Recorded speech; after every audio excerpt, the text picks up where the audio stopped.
And welcome back, Shovick Sports Shit. I am Corey. I am Austin. Jam-packed show. Wrapping up fantasy football talk today. Top 10 receivers, top 10 tight ends. First, we'll get into Shovick Sports hits. We'll start with number 3. Royals get 56th win of the season, sitting at 56-46. Bobby Witt starts the All-Star after post All-Star break on an absolute ridiculous tear. It's getting to the point now where it's you got to make moves or else, pretty much. Yeah. um, Still exceeded all expectations, but at this point, you kind of would like to see them maybe not go all in. I don't know if the Royals have the ammo to do that, but show that you're at least willing to try to get to the postseason, or at least make a move to better position yourselves. But to go off of what you said about Bobby, when we were talking pre All Star break, I was talking about how I'm a little nervous on what home run derbies can do for guys. Bobby came out quick and basically told me to shut the fuck up. So, And you said last night they should do a home run derby before every season. yep, they should. I mean, if this is how he's going to perform, I mean, granted, you're probably not going to play the White Sox post All Star break every time, but even that, like, he made sure to put to rest any worries that he was going to have coming out of the All Star break. Yeah, I'd like to see a pitcher, and I'd still like to see another bat added. Starting to lose faith in Alec Marsh. Another starting. As a starting pitcher, I think he's still better off in the bullpen. Honestly, last night, first inning, still bounced back, but you can't do that. So again, I don't think it'll be starting pitching. I think it's still a bullpen arm, but I think priority is you got to get a guy to plug in there in the outfield, and then towards the 6 to 9 range in the batting order. So moving on to number 2, Shovick Sports hits. Training camp's officially going. I think as of tomorrow, all 32 teams have started. That's physicals, players going. I think the big thing is the players who are not. Hassan Reddick traded to the Jets, tells the Jets, fuck off, give me a new deal. Jets are saying, whoa, that's not how this works. But still not ideal to have a guy that you traded for to hold out. Well, and that's on the Jets. Like, yeah, he wanted a new that's deal with why the they Eagles. traded him. That's why the Eagles traded him, because he wanted a new deal. Like, you should have known if you're trading for him, a new deal was going to have to happen. So, uh, I know you said the Jets were like, hold on, that's not how it works. Well, today's age, it is exactly how it works. Yeah. Reddick holds all the leverage, um, as players should. Yep. To an extent, like, don't be ridiculous with it, but he has every right. I mean, and the Jets should have known this, so that's just crazy on them. Yeah, another notable Trent Williams. He's a notable one, but I think the biggest one, which we kind of talked about, if you listened a few weeks ago, we kind of knew this was coming for CeeDee Lamb. Again, Cowboys put themselves in this predicament with Dak, CD, and then if they keep messing around, essentially it's going to be also Micah Parsons. I think we just heard as we were coming down here, ESPN had said he's going to probably get north of 60 mil. Dak Prescott, that is. That's not ideal when you're trying to sign wide receiver 1, a top probably 3 receiver in the NFL, who's going to get as close as he can to Jefferson, if not maybe more. So yeah, this isn't. It's basically starting. Like everything we knew going into the season with training camp, it's now happening with some of these players. What's your thoughts on CD Lamb? Uh, it's a player the Cowboys have to have. Yeah, I mean, those stats that they showed on Dak with CD and without CD Lamb. and that's Holy cow, dude! yeah, and I mean that's a lot of quarterbacks' numbers with and without their number Number one. ones. I don't know if the drop is so massive on teams who have a full fledged receiving core, um, but they've kind of made that room, CD Lamb and whatever they can find. Um, but this is a prime example on why you extend your players coming up on extension or expiring deals.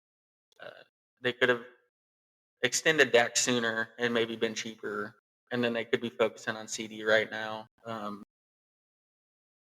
I don't want to pretend to know how all this operates and that I have some magic, you know, formula that makes it work, but it's typically why you extend these guys out sooner to pay them less and then focus on, the CD Lambs and Micah Parsons.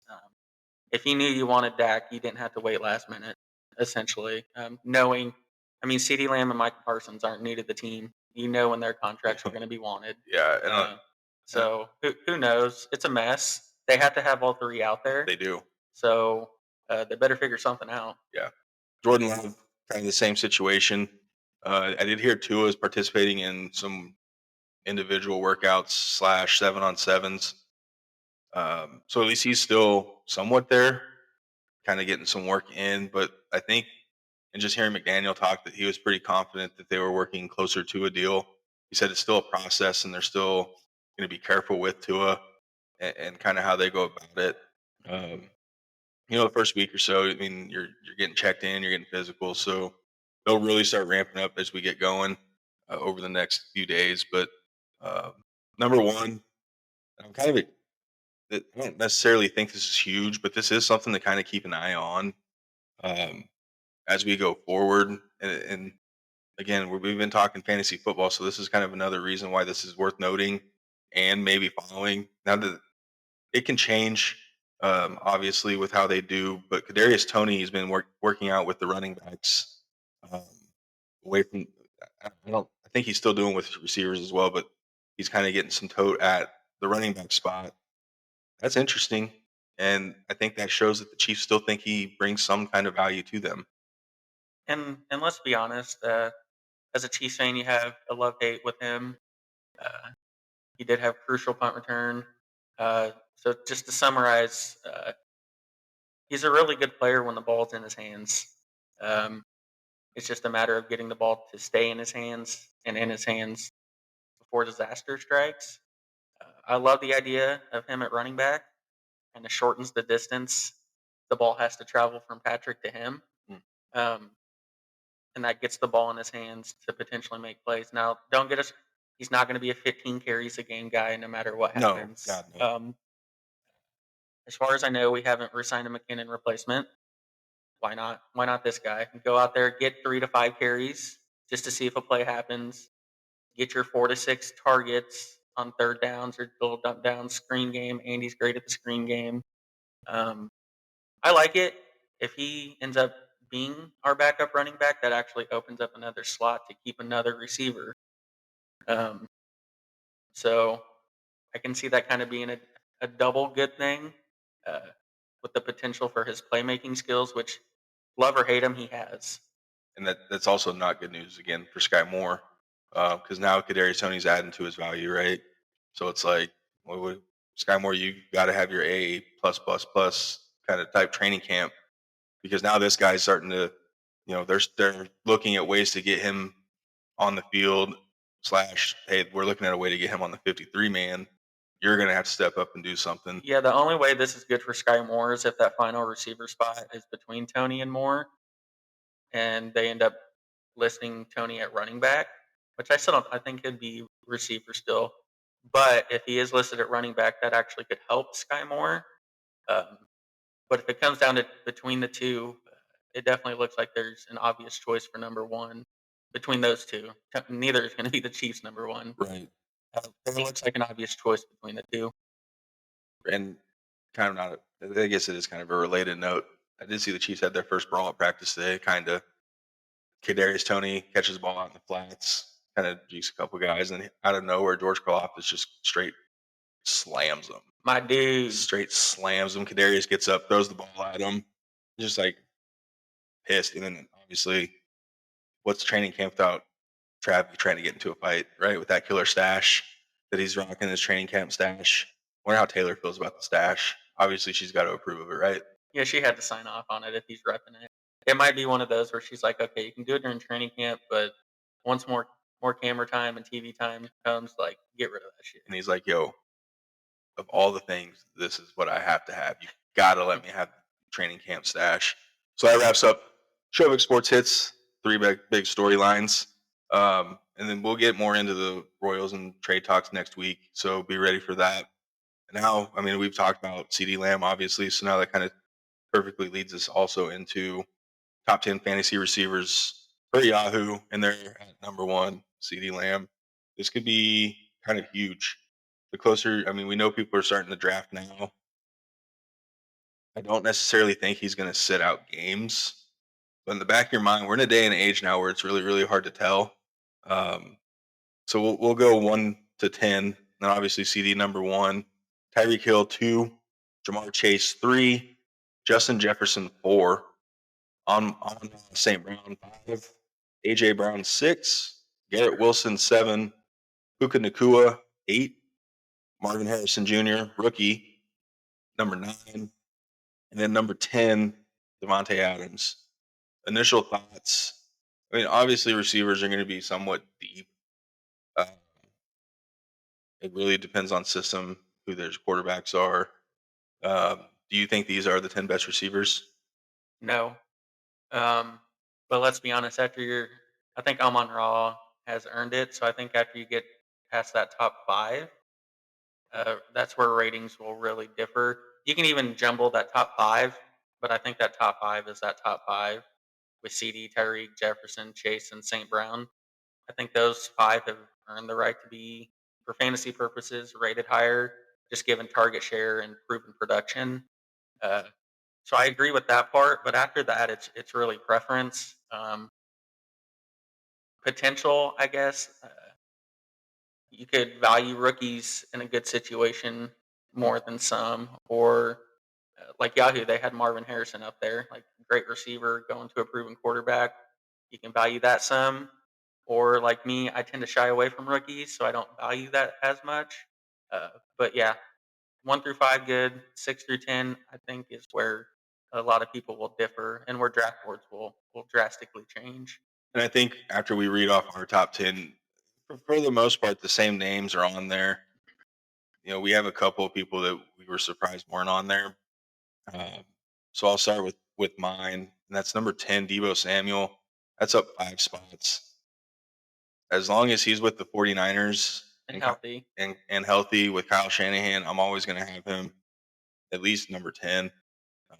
There's too many varieties of ways that they use him: running the ball, passing the ball, using him out of the backfield, catching the ball. I mean, there's so many different ways that, I love him in that offense. I love how they use him. Hopefully, again, stays healthy. I don't think he's yet to have a healthy season, but I'm banking that he is going to stay healthy, and that's why I put him at number 10. I have Puka Nakua at number 9. That's down 1 spot. We're just going to forget about Cooper Cup. Like, I mean, he's going to get his numbers, but I think Cooper Cup back, hopefully healthy as well. I don't see him regressing terrible, like a ton. I still didn't even really want him in my top 10, but I mean, we're going to at least give him that shot. Yeah, and I don't know where they finished that year, but I think, and when we talk, we're just going to bank on just full seasons being played.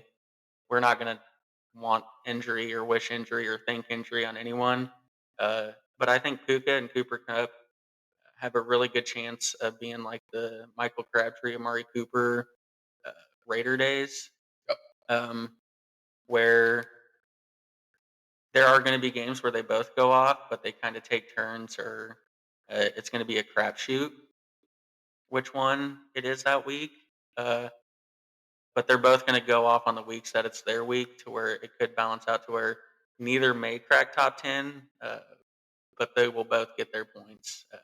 Cooper Cup or Nakua being the days where they're getting 120 catches. Like, as long as they're both healthy, they're both going to get theirs. Yeah, and there was a time where Cooper Cup was, a high draft pick. His ADP was really high. I don't see that being the case now. I mean, it's good for the Rams to have multiple weapons. Good for Matthew Stafford, and it's good for fantasy football as well. It can be tricky. But moving on to number 8, Mike Evans. That's up 4 spots. We'll get into Mike Evans here shortly, because I think you also have him on your list. I have Garrett Wilson even at 7. Again, that's a guy that if as long as Aaron Rodgers stays healthy, Aaron Rodgers has to be on the field. I know he did some okay things with Zach Wilson and whoever else was their quarterback last year. And then number 6, AJ Brown, even. Again, could it be the year that they kind of shift over more towards DeAndre, I don't know. Um, but again, he's always that deep threat, and he's always been part of their offense. Number 5 is Jamar Chase, down 2. Again, it's dependent on 1, him staying healthy, 2, Joe Burrow staying healthy with his new Eminem look, weirdly enough. Number 4, I'm going to have St. Brown up 1. I still think he has a potential to be a top 2, just how much they throw in that offense. Jared Goff's obviously looking more and more comfortable with that offensive coordinator and that offense. Um, Justin Jefferson up 1 to number 3. I have CD Lamb at 2, and then I have Tyreek Hill at 1. I don't really need to explain Tyreek Hill at 1, just because that offense is absolutely ridiculous. Thoughts on that? And like you said earlier, I mean, the top 5 can interchange anyway. Especially like number 4 could easily be number 2 or number 1 by the end of the season. So Yeah, and Jamar Chase can easily be the number one. I mean, there's so many factors and things that go in. Um, I do think that the top 5, no matter the order, will be the first 5 taken, and it's almost like such a good position with those 5 that any of the 5 you're happy. Um, you could have the number 1 pick and take Jamar Chase, and I don't think it would be wrong. Would I agree with it? No. But is it the worst pick? It's not. These top 5 receivers are honestly just insane. if you play in a 10-team league, right, even a snake draft, when we read off the running backs last week, now you see the receivers this week. You can pick and choose, right? It's kind of your preference and how you want to set your team up. There's been years where I've taken receivers first and second round. Probably shouldn't have, but that's the year there. Last year I did 2 running backs first round and obviously looked good on paper. But then there's those teams that, it could be receiver, and you have a little run of running backs. Well, now you're like, well, shit, what am I going to do? Well, I mean, those guys are still worthy of first round picks. Yeah, I I agree, and I know a lot of drafts. Some of these might fall to the second round, Yep. even in the top 5, just because running backs and their value. Uh, but receivers are pretty loaded, truth be told. So, um, Let's get to your top 10, which is quite a bit different. yeah. So I'm starting at 10. I have Marvin Harrison at 10, -1. Um, I know I'm not the biggest on rookie receivers. I even hesitated putting him at 10. Uh, but I like what I've seen from Kyler in the offseason. And then we just know Marvin Harrison's a specimen anyway. Um, I think even if he has a bad year, he's still going to have a heavy target share. Um, doesn't necessarily mean it'll be a lot of catches. Right. I mean, you can still have 10 targets and 1 catch, but as long as you're getting the opportunities, the weeks will be there. Um, he automatically slides in as the number 1 on an NFL team. Uh, so the situation's pretty good for him. I have Puka Nakua at 9, which is down 1. Um, again, volume share. They pass a lot. They run a lot. That offense is pretty good when it's humming. So um, I think you kind of have to have him near the top 10, just given what he did as a rookie. Um, Garrett Wilson at 8, which is down 1. Um, I'm not as sold on anything New York Jets related. Uh, this is more. I have him in the top 10 because he's immensely talented. Uh, He is. He's their best receiver. yeah, and I mean, with talent wise, he's probably in that upper echelon of the top 4 or 5 as far as talent goes. So that's why I'm putting him there. Jets scare me. Probably nobody I'm going to draft unless he falls way lower, which never will happen. Number 7, I have Mike Evans up 5. Anyone who knows me knows that I'm a huge Mike Evans fan. I think he's the most underrated receiver in football. So underappreciated. Will he crack the top 5 for points? Absolutely not. But he's your safest bet for receiver. And let's talk about that for a second. Like, why is he under? Like, I know there was the year I had him, and there was a game where he had 2 catches, 2 yards, 2 touchdowns. That was still a pretty damn good day at the office. It's almost a 15-point day if it's PPR. He's going to be. I know he's a hit or miss when it comes to catches and yards. He does have deep threat. He does have deep threat ability. Baker Mayfield obviously showed last year that, hey, Mike Evans needs to get. I need to get him the ball. I get he has other, Chris Godwin, the guys around him, This dude gets 1,000 but yards he's literally every every year. exactly. So I'm just curious on why he would be so underappreciated in fantasy football. He's not for me. And even the year, one of the most recent years I had him, where he was kind of going through a quiet stretch, I never gave up on him because I know law of averages usually plays out, especially with a guy like him. And he ended up dropping like that 47 points for me, either in the playoffs or in the championship game. And that's what it's about. They're going to get him the red zone targets. Yeah. He's getting the, that is even back when Tom Brady was still there. That he was still getting those, red zone looks. Baker was still giving him the red zone looks last year. Now he does have killer drops. Killer. I will, but okay, what good receiver doesn't? Like that's just the NFL now. I don't think that really should affect where he's drafted. No, I mean, if you're telling me a guy's got 1,000 yards every year, he's a huge red zone threat. It blows my mind why he's not more appreciated in fantasy football. I get it; he doesn't have the Tyreek Hill, CD Lamb games a lot where they're getting 12 catches, 210 yards, and like 3 touchdowns. I get it, but there's not a safer floor receiver in this entire league than Mike Evans. And for me, when I hear the safest floor of any position, you're automatically top 10. Yeah. If you know what you're going to get, not necessarily week to week, but over the course of a year, you know you're going to get 1,000 plus yards, 70, 80, 90 catches, typically 8 touchdowns, if not double digits. Like, I don't, maybe people view that as a receiver too. I get it. Give me him all day. And I usually do get him all day because he's not appreciated. So, And I think a lot of the knock on him too is bad hammies. he still plays most games, though. He does, misses some and plays. there's times where he'll take himself out. We get it, but at the same time, again, that's not necessarily going to hurt his fantasy value. So we would encourage you, if Mike Evans is there early and you're needing a receiver, don't be shy to take him. Yeah, I would say after that first 5 or 6 receivers, he should be your next one taken. Um, I know some people like to draft potential, so you're going to draft like a Marvin Harrison because he might end up being in that Tyreek Hill, CD Lamb, Jefferson's. You don't know with the rookies. Uh, but if you like super safe picks, Mike Evans is your guy. 6, this is a little bit of a surprise. I have Amon-Ra St. Brown. That's down 1. I have somebody else in my top 5. I have Brandon Ayuk, which is up 8 spots. Um, little more worried with all the holdout and trade talks and stuff. But we're going to go with he's playing for the Niners this year.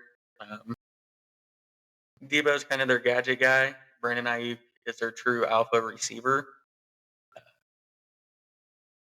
He's just as good, if not better, than all of them with yards after the catch. He's a red zone target. Big play threat too. Yeah, I don't know. I like him a lot. He's an alpha receiver in an offense that has a lot of mouths, so I know a little nervous having someone like that crack the top 5. But he is by far their best weapon, not named Christian McCaffrey. Debo, good receiver, good running back. Uh, but Brandon Ayuk is a great receiver. And I think even if he were to get traded, so like we've heard Steelers, we've heard, Then he drops immensely. and I think the latest one I saw was, and it's not any traction or truth. It was just I think a fan saying they should trade Brandon Ayuk to the Raiders straight up for Devontae Adams. Well, never ever would that happen. But if it did, I would then move Brandon Ayuk out of the top 10. Oh, for sure. He's there strictly as a Niner. Yep. As a happy Niner, as a playing Niner. With that being said, I have Jamar Chase at 4, which is down 1. Again, I only have him there out of respect for the league. I don't really like him. I don't really like the Bengals. Chiefs Bengals rivalry is real. It is. He was talking shit on Patty Mahomes recently. So honestly, if Jamar Chase is not your top 10 receiver, you're more right than I am. T. Higgins is better anyway. And you still put him in top 5. So it's not like I did. you can hate him, but you're still being reasonable. Hey, he's still a top 5 receiver, and even though T Higgins is still there, Jamar Chase is obviously still wide receiver 1 for them. So Yeah, and this is for the listeners. For me, I'm just gonna scratch him off my list before the draft starts. Like, I'm not taking him. there you go, Um, he's a bitch. I hope he doesn't hear this or does. or does. Come find me. Catch me outside. No, I'm just kidding. Unless you do, then you guys will never hear me again. Justin Jefferson, I have as number 3. That's up 1. Honestly, this would be my number 1 receiver if I just knew what the quarterback was going to be like. He's going to get his, and he's going to make a lot of incredible plays. Um, I think there's also going to be a lot of missed plays. And he's going to have to work really hard to get those. Whether it's a bad throw that he's going to, he's going to have to put himself in some uncomfortable positions probably to make those catches. He is the not fantasy wise, but just like in general, he's the best receiver in football. Yes. But you're going to have Darnold or McCarthy throwing to you, and honestly, it makes me nervous. But he's so good that even with that quarterback situation we just said, we still have him top 3. He's that good. I also have CeeDee Lamb second. I think that's him and Tyreek 1-2 is pretty obvious. CeeDee's a playmaker and a target. I don't He'll say hog. and it seemed like every time I went up against the guy, someone who had CD Lamb last year, the dude had fucking 20 goddamn targets, and it's like, oh my god, you have other receivers, but in reality, the box score was like 13 targets, but of those 13 targets, he had 12 catches. So it's like, my god, so the targets are going to be there, and yeah, I mean, not really any other big time receivers on the Cowboys. Yeah, so he's a target hog, playmaker. I think Tyreek Hill, for as long as he has speed, should always be your first receiver taken. It's cheat code. Even with bad quarterbacks, you can literally just chuck it. I mean, if you watch the Dolphins game last year, I'm not saying Tua's bad. There are so many times he would take a 3-step drop and just chuck it and let Tyreek go get it. Any quarterback can do that. And I did have Tyreek in one of the leagues, and definitely appreciated that. But I also had Tyreek, which means there was a few games where he was out.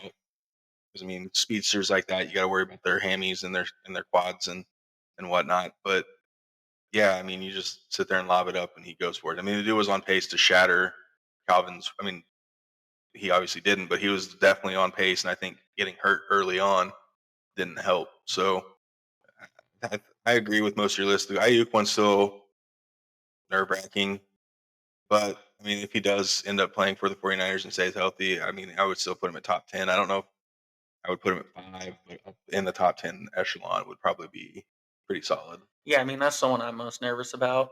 But that's why everyone, you get your own list. Yep. If he finishes top 5 in receivers, just given where people are probably going to get or draft him, his ADP, if he finishes top 5, it's going to be great value, and you're probably going to be sitting pretty good in your league. Oh yeah. But also vice versa.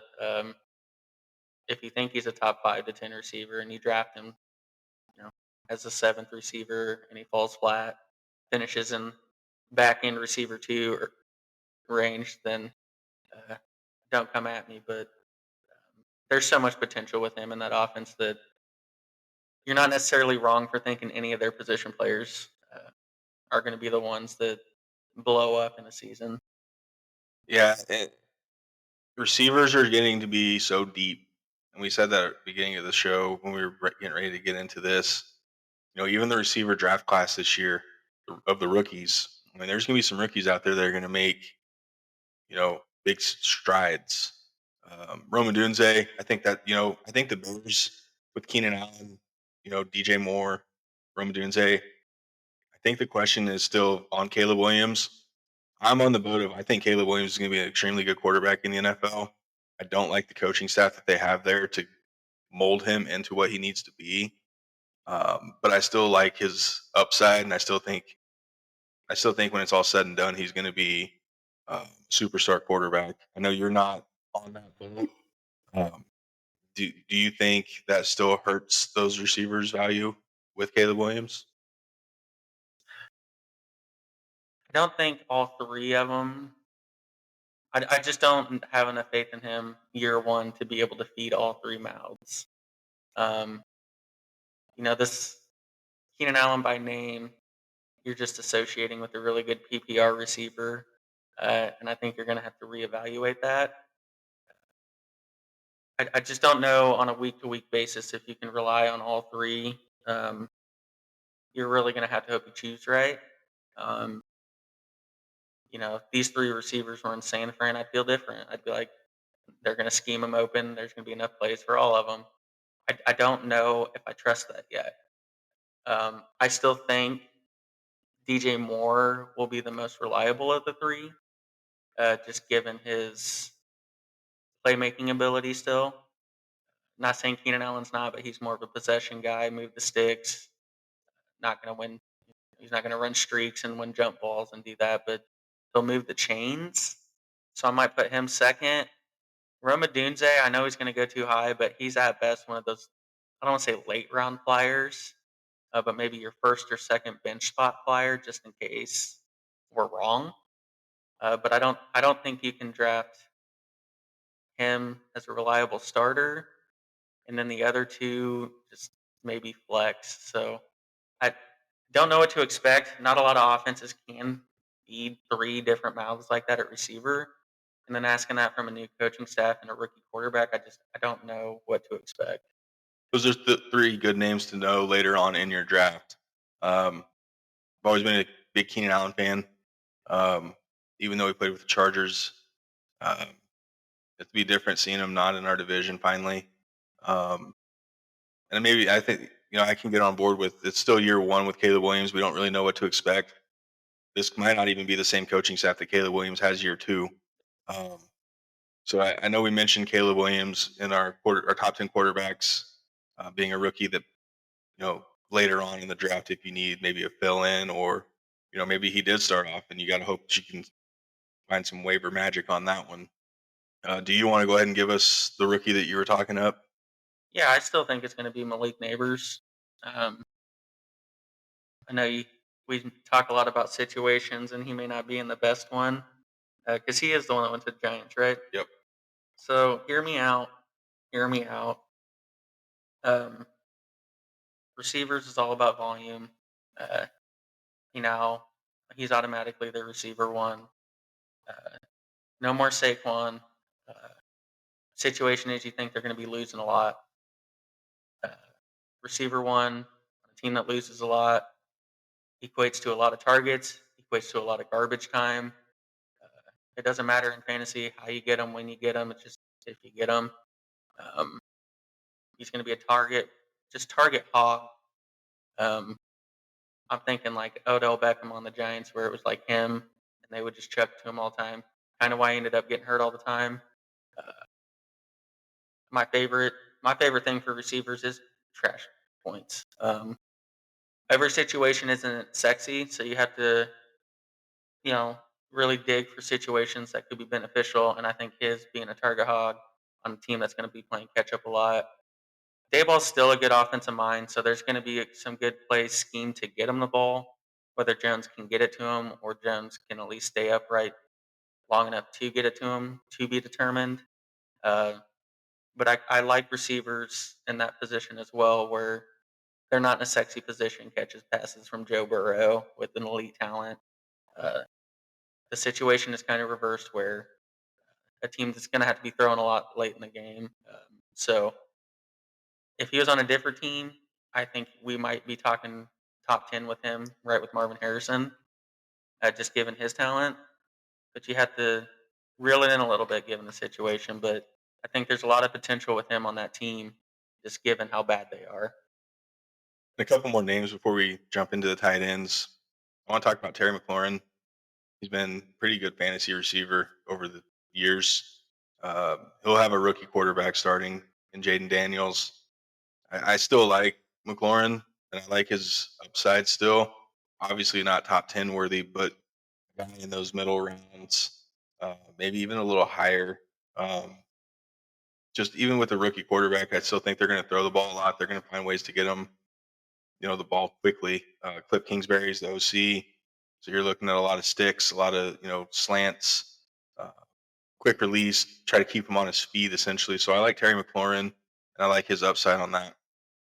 Yeah, I like Jaden Daniels as a quarterback. I like the coaching staff that they got there. From a rookie quarterback standpoint, he's in a good spot, which means a target or two should come from it.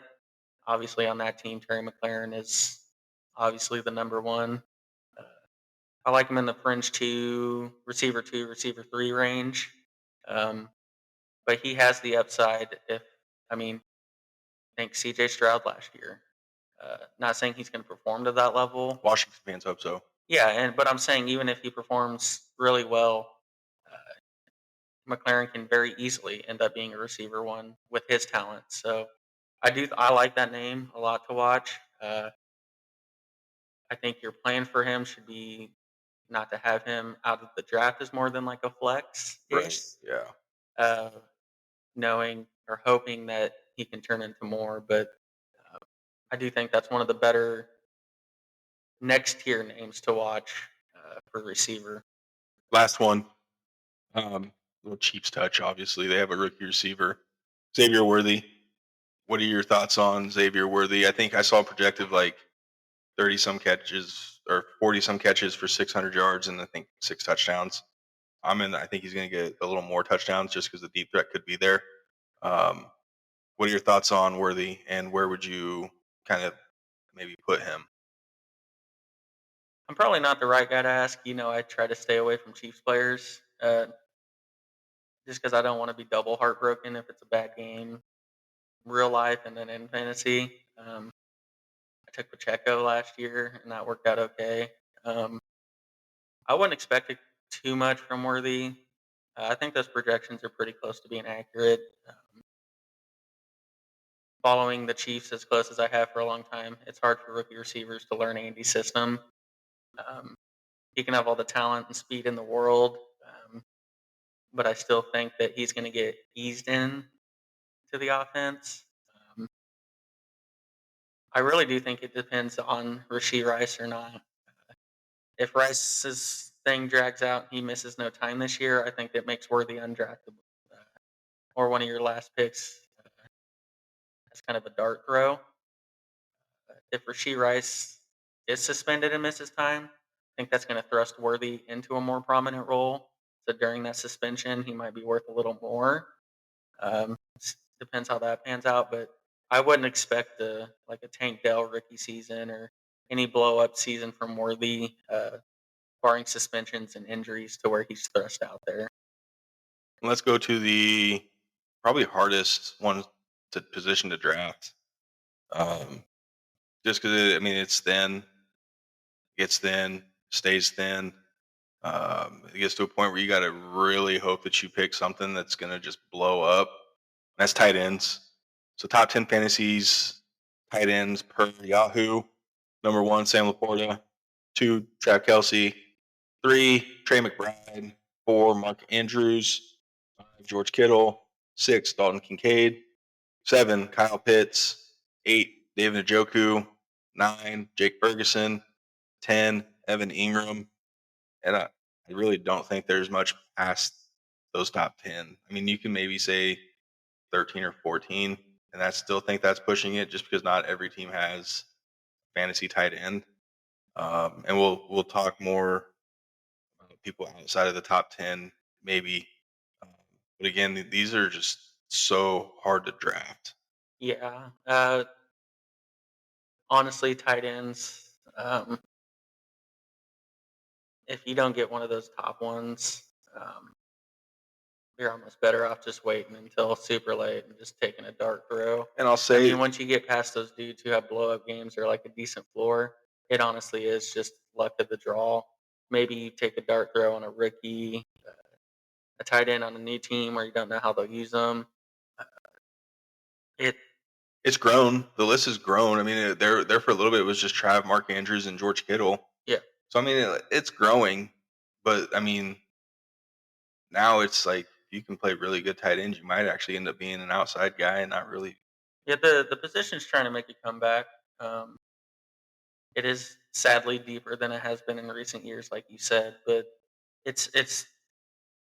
I think this is the position where everyone values where to take tight ends. Um, This is where you start getting some of your reachers. yeah, it is because you really want one of those big 3 or 4, so you reach a little bit. Uh, it's I don't know. It's even at the top of this list. Are they better than what you can get at running back or receiver when you're going to reach? I don't know. Um, it's honestly how I do it. It's just a feel on draft night. If I'm like, oh shit, this feels right to take him, then I will. Uh, no real advice on taking him outside of like I'd rather just do a dark throw late. Yeah. I mean, think last year I was screwed at tight end until I picked up Trey McTitties late, and then kind of carried me a little bit. But I rode that Kyle Pitts train, although I Same. shouldn't have. Nope.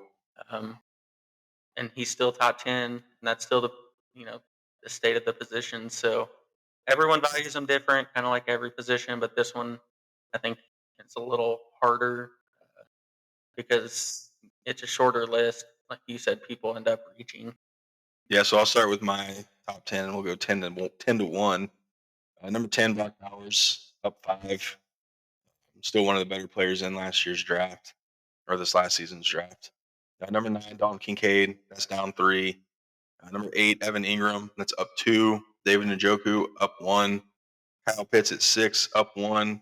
Trey McBride, down 2. George Kittle, up 1. Sam Laporta, number 3, down 2. Mark Andrews, +2. And then Travis Kelce, number 1. I know, and you'll probably touch on it a little more too. Like, is this the year Trav? You know, last year he showed signs, and then playoffs came around, and it was like he never had a bad season. So I still like him at And number. let's just because I'm a Chiefs guy, we're not saying he had a terrible season. Like in general, like he was still super close to his 1,000 yard mark, even after missing week 1. But he had more of a regular season than he had been. He'd been posting receiver 2/1 numbers for a stretch. Um, I know he didn't perform how he did, but I'm not going to say he did bad. Right. Well, it could have been the Taylor Swift curse too, but obviously that doesn't matter because the Chiefs won the Super Bowl. Ew. I like Brock Bowers at 10. I think that he's going to get pretty good target share. I think he's going to be used as a receiver. And that's and I think exactly why I put him at 10 is that I think he's going to be used more of a receiver because they still have Mayer. And I thought Mayer did okay. So I mean, you can go 2 tight ends. I mean, that's you know, we don't necessarily know what their offense is truly going to look like with no running backs. with no running. Well, Zier White, kind of, with no running yeah, backs. yeah. Not often you're in here say anything good about the Raiders, but in Kincaid, I still think he could end up being top 5, just because I think the Bills have 2 good tight ends that are going to be used. Dawson Knox still pretty good. Um, I'm still going to stay on the Kyle Pitts hype train just because they have Kirk Cousins now. Uh, Kirk Cousins had T.J. Hawkinson, and they still got him the ball. So I still think, but I think this coaching staff's going to use Kyle Pitts the way he should truly be used, um, and I think he's going to line up in the slot a lot as well. Mark Andrews. I mean, I've always been a Mark Andrews guy. Um, really liked the year I had him with Lamar. Um, yeah, I mean, again, there's not too much to say about the tight ends. They're just so hard to kind of gauge. Any of these guys could end up being top 5, I think. Um, yeah, mix and match whatever you want. I mean, it kind of is what it is on that. Yeah, honestly, once you get past the 4 of Kelce, Sanders, Laporta, Kittle, it's an even more crapshoot than any. So I'm going to start with my top 10. I'm going to start at 10. I have Kyle Pitts at 10. That's down 3. This is more just because I don't really like the tight ends. He kind of has to crack the top 10. But after what he did to me last year and the places he touched me, um, he deserves no higher than 10 until he proves otherwise. Number 9, I had Dallas Goedert, which is up 2. Um, he's almost a guarantee top 10 as long as he's healthy. Um, it's a tight end friendly offensive scheme. He's been missing some games, which has hurt his numbers and all, but I thought about putting him higher than 9. Uh, but health does come into play, and you take it a little more serious at tight end given how shallow the position is. Um, but the dude's talented. Then I have Dalton Kincaid down 2. Really good tight end, good offense. Why not? I think one of the more underappreciated tight ends in all of football, specifically for fantasy, and since he got on this new team, is Evan Ingram. I have him up 3. Wanted to do higher, but not quite there yet. Ever since getting to the Jags, he's been a new man. Underappreciated. I think would be super valuable and a good steal if he's your 7th tight end taken. But that's where he's at for now. David Njoku up 2 at number 6. George Kittle even at 5. I have Travis Kelce at 4, which is down 2. I do think this is the year now that we, on paper, have receivers. We're going to kind of use Trav. Uh, I don't want to say sparingly, but more decisively and either clutch moments or red zone or something. I don't think we're going to put the offense on his back anymore, just to make sure that he can do what he did last year in the playoffs and do it again in the playoffs. Still going to be really good. Still has a good chance to crack 1,000 yards, but I do think this is the time we start being more decisive on his usage. Mark Andrews 3. Honestly, I wanted to drop him lower just because of his quarterback. Uh, I think there's going to be a lot more open throws in this offense, unfortunately, uh, which is good for Mark Andrews. I think he has a really good shot at being number 1 overall tight end if he and Lamar stay healthy. Uh, Trey McBride, number 2, that's up 1. The dude caught everything that was thrown his way last year. Him and Murray already have that rapport. Uh, he's actually my favorite to be tight end 1. But for now, I had Sam Laporta number 1. I I see Travis Kelce 2.0 in him. He's in a good offensive scheme. Uh, he's not the only guy on that offense. They throw a lot. Uh, he's a run after catch guy. He's a red zone guy. Um, I think a lot of people are going to draft Sam Laporta higher than I would like because I don't know if he's going to put up those receiver 1 numbers that some tight end ones have put up in recent years. But just given his position, his target volume, his ability, I think at least before the season, he's earned the right to be projected number 1. Yeah, so let's talk about the first tight end that both of us kind of took off of our list of Jake Ferguson, Cowboys. I mean, the longer the CD thing holds out, and he may actually rise a little more. Again, I still don't think CD is going to sit out games. I still think he'll be back, but Jake Ferguson is still a guy to keep your eye on. Yeah, if he's your tight end, you're not in bad spot. Yeah, no, not at all. Um, you know, it's still a pass happy offense. As long as Mike McCarthy's there, they're going to throw the ball. I know they have Zeke, but their run game's not. It's not what it used to be. Okay, they're still going to throw the ball a ton of times. Jake Ferguson's going to still be beneficial to that. So if he's there and you take him, oh no, I mean, be happy. I mean, you're still going to get some production out of him. Next one I want to bring up is Dalton Schultz, Texans. Uh, that offense, obviously, That's just an offense that fits in the too many mouths to feed. it does. They brought in a running back, so the run game should be better. Little less pressure on Stroud's arm. But then you bring in a guy like Diggs, where you already have Collins and Bell. Dalton Schultz is going to be one of those. Um, if you draft him, it's not going to be the worst thing, but there are going to be a lot of low scoring weeks where big weeks are mixed in. Uh, but it's not a consistent play. No, and I agree. I still think he's going to get some good red zone looks, um, just because they're going to be so focused on those big receivers, Diggs, Nico Collins, and even Tank Dell, to where he's get some play actions in the red zone. He's going to get some looks. So I mean, I still like him.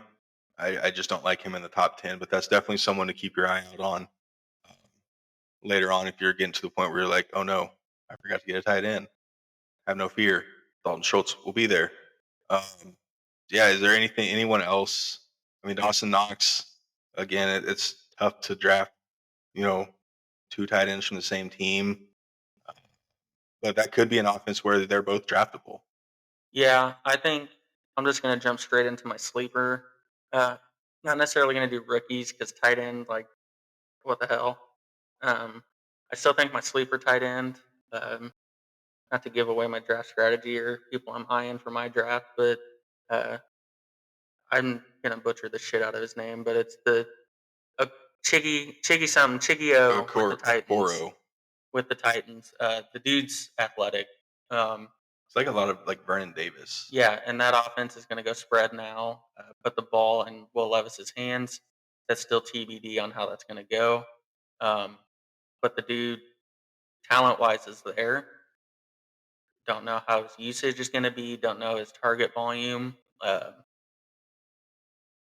like his ability. I remember when Chiefs played the Titans and Malik Willis had to start. Malik The Willis did screen. nothing except throw a screen to him, and he took it like 60 yards. Um, the ability's there, and now that they're not going to turn the ball and or turn around and hand the ball to Derrick Henry 40 times a game, I think they're all their pass catchers in their offense are worth a flyer. Uh, just given Will Levis showed ability. They still have good receivers too. DeAndre Hopkins, Calvin Ridley, uh, Chiggy might be the one forgotten about a little bit. So he's without a doubt my sleeper tight end. I wanted to put him 10, um, but it's one of those again where it's just too much of a question mark. Uh, Not really worth risking yeah, taking him as your tight end 10. exactly. So, but I am super high on him. I don't really have a sleeper tight end. Denver doesn't really have any tight ends that I would, look for. I mean, Greg Dulcich if he stays healthy, but I wouldn't draft him. When you have to look at, like Cole Kmet is not on the list. A couple young Packer tight ends aren't on the list. And even like Tyler Higbee, I think he's starting the season on PUP, but that doesn't necessarily mean he's not going to be ready in time. Um, he had some big games last year. He's a good fill-in. Jawan Johnson's out there. He's definitely up and down, but not the worst person to have as your backup tight end. Taysom Hill. Yeah, Taysom Hill, do it all guy who knows, but uh, there's a lot of crapshoot tight ends, and a lot of us fantasy football people end up with them, just given the state of the position. So your guys' guess is as best. It's as good as ours when it comes to that. Yeah, and again, there's not really like a big receiver or rookie that we're going to be paying attention to. I think Wiley would be one to keep your eye on. The Chiefs tight end. Um, he's obviously not going to start over Trav, but he could be, he could be their second string guy. They literally will use all of their tight ends. We saw that last year. Noah Gray was getting some love, um, especially, especially when the Chiefs were getting desperate enough where they were just trying to find guys. Now they may not be desperate this year, but I mean, you never know when it comes to, usage. How do you feel about Johnny Smith on the Dolphins? They've never been a big tight end team, but you don't spend that money if you don't think you're going to start incorporating the tight end a little bit. Yeah, I've always liked Johnny Smith. I liked him when he was with the Titans.